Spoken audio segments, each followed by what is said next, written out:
Long ago, in the ancient kingdom of Olanja, there flowed a vast river known as Nedoro River. The river wasn't just any ordinary water body, it was home to fascinating creatures that looked half human and half fish. The Mer people, as the villagers called them, had lived there for generations. Every morning, children would rush to the riverbank, their small feet kicking up dust as they ran. "Look! Look! The mermaids are coming!"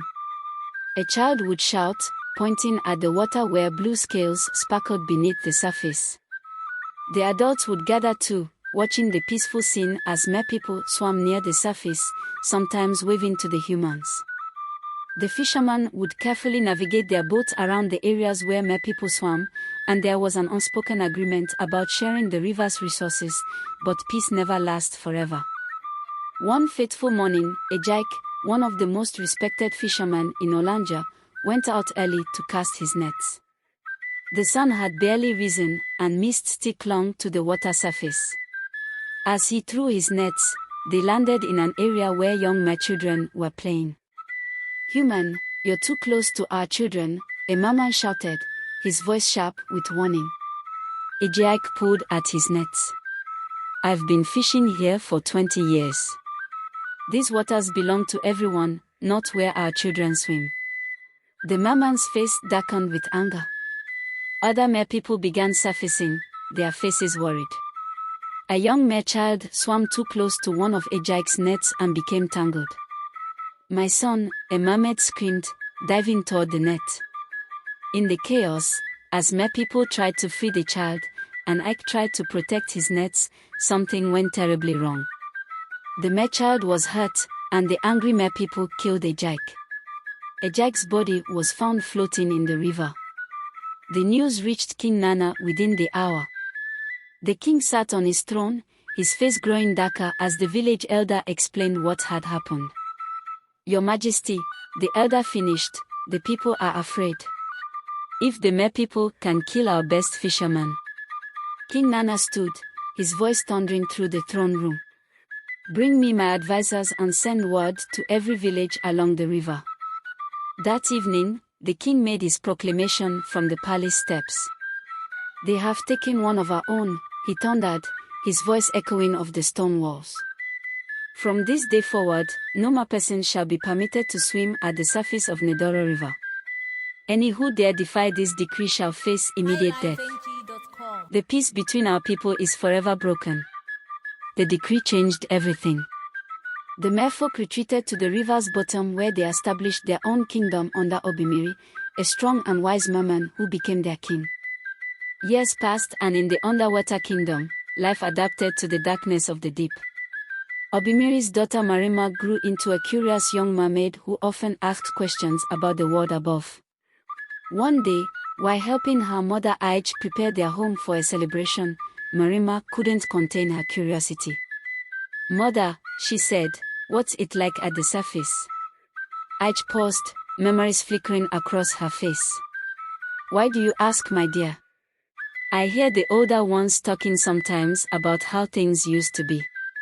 They mention something called sunlight." "What is it?" Ige looked at her daughter. "Sunlight is, imagine, the brightest, warmest thing you can think of. It's like that but more beautiful than you can imagine. It makes everything glow with life." "And the humans?" Marima's eyes sparkled with interest. "What were they like before?" "They are different from us. They walk on two legs instead of swimming with tails. They used to be our friends long ago. The children would wave to us and we'd wave back. Then why can't we talk to them anymore?" "Because fear and anger poison both sides," Ige explained. "One terrible day changed everything. Now we must stay here where it's safe."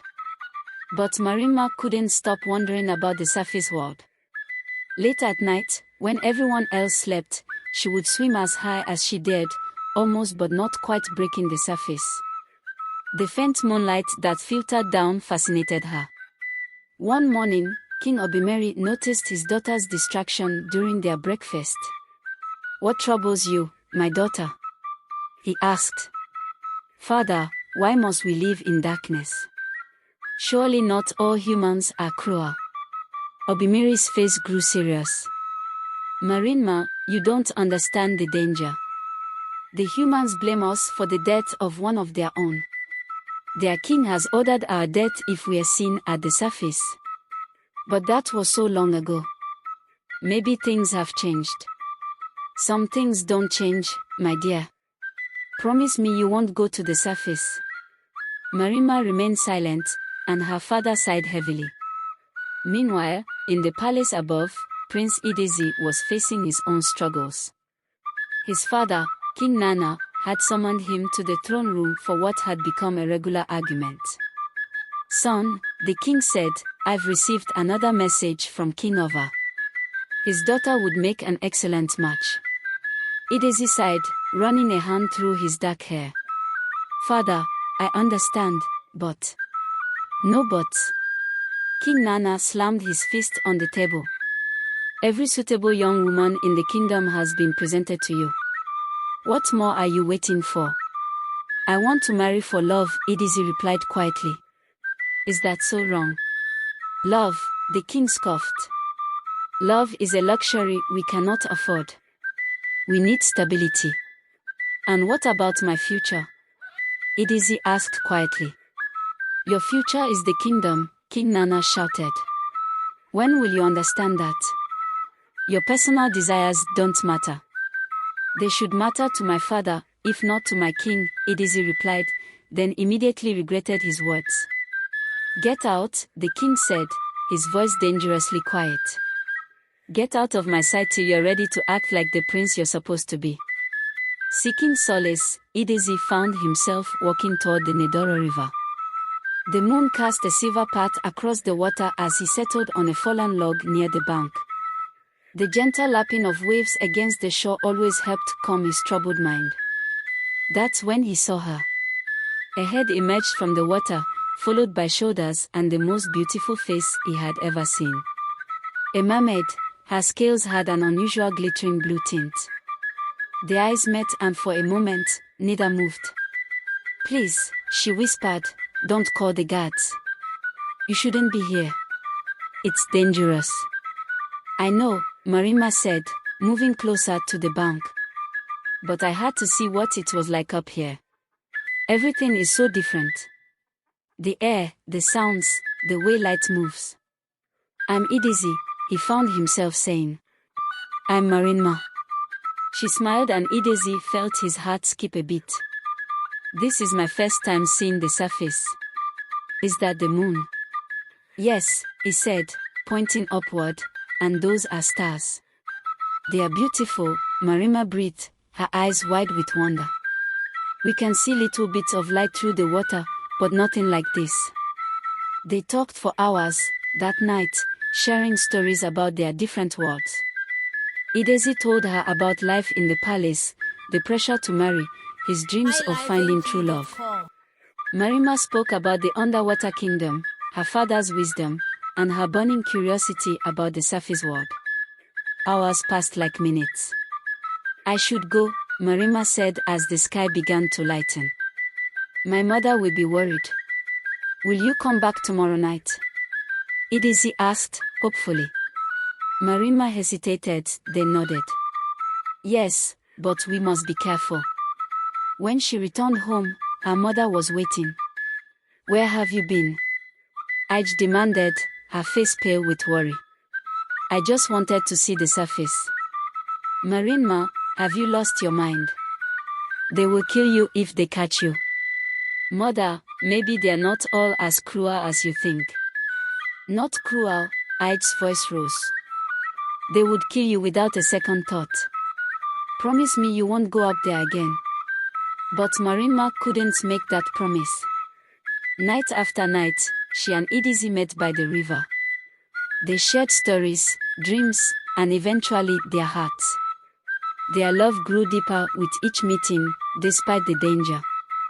One night, after several months of meetings, Marima arrived looking troubled. What's wrong? Ego asked, immediately concerned. My father is arranging a marriage for me, she said, her voice trembling. With the sound of his chief advisor, Idisi felt his heart constrict. When? In 2 months' time. Marima looked up at him, her eyes glistening with tears. Idisi, I don't want to marry him. I love you. Their first kiss was gentle, tentative, bridging two worlds that had been separated by hatred and fear for so long. Neither of them noticed the ripples their love would create until it was too late. Weeks turned into months, and their secret meetings continued. But secrets have a way of revealing themselves. One morning, Marima felt strange. Her swimming felt heavier, and her stomach churned with an unfamiliar sensation. When she told her mother she wasn't feeling well, Lled's experienced eyes widened with recognition. Your scales are changing color, Lled observed, and you've been sleeping more than usual, Marima. Are you with a child? Marima couldn't meet her mother's gaze. Yes, who is the father? When Marima remained silent, Lled's voice grew sharp. Marima, who is the father? His name is Idisi, Marima whispered. He's human. Human. Have you lost your mind? Do you know what they'll do to you? To your child? He's not just any human. He's different, mother. He's kind and understanding, and, Marima whispered, he's Prince Idisi. Lled's face went pale. The son of King Nana, the very king who ordered our banishment. Oh, Marima, what have you done? Devastated by her mother's reaction and desperate to find Idisi, forgetting in her distress that it was broad daylight, Marima fled to the surface. The moment her head broke the water's surface, shouts erupted from the riverbank. Mermaid! Catch her! Nets flew through the air, and before Marima could dive back to safety, she was entangled. Rough hands dragged her onto the shore where angry villagers surrounded her. Please, she begged, I mean no harm. No harm. A fisherman's part. Like your people meant no harm to Ijeaik. The beating began. Fist and feet rained down on her as she tried to protect her stomach, thinking only of her unborn child.